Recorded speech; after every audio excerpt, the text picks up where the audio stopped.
Hello viewers, আসসালামু আলাইকুম। শারমিস কুকিংয়ে স্বাগতম। আজকে আমি আপনাদেরকে মুরগি রান্না করে দেখাবো। খুবই সহজ কিন্তু খুবই মজা। প্রথমে আমি কড়াইয়ে তেল দিয়ে দিলাম,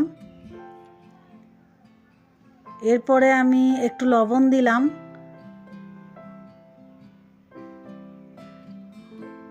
চারের 1 কাপ পেঁয়াজ বাটা দিলাম, 1.5 চা চামচ রসুন বাটা দিলাম। একটু নেড়েচেড়ে ভালোভাবে ভেজে নিতে হবে। এবারে আমি 1 চা চামচ হলুদের গুঁড়া দিলাম, 2 চা চামচ মরিচের গুঁড়া দিলাম। একটু সামান্য পানি দিয়ে কষিয়ে নিতে হবে।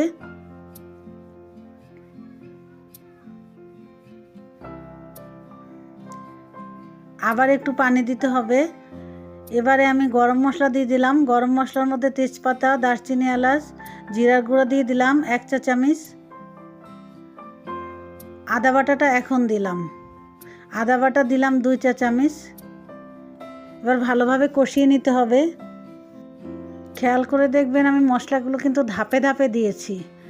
এবার মাংসগুলো দিয়ে দিতে হবে। একটু নেড়ে চেড়ে কষিয়ে নিতে হবে। এবার একটু ঢাকনা দিয়ে ঢেকে দিতে হবে।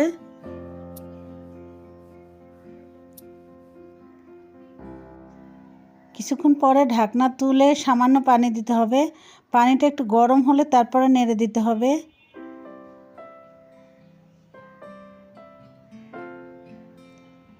আবার ঢাকনা দিয়ে দিতে হবে।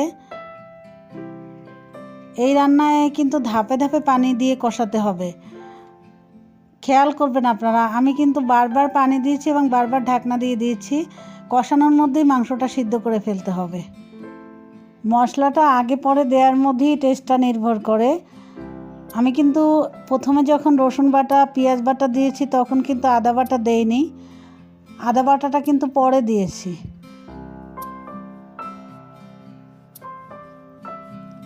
ভালোভাবে কষিয়ে নিতে হবে। এবার কিছুটা বেশি পানি দিয়ে মাংসটা রান্না করতে হবে। আমি আবারও ঢাকনা দিয়ে দিলাম। মাংসটা অলমোস্ট হয়ে গিয়েছে। তো রান্না করে জানাবেন কেমন হয়েছে। আজ এ পর্যন্তই। ভালো থাকবেন সবাই। আল্লাহ হাফেজ।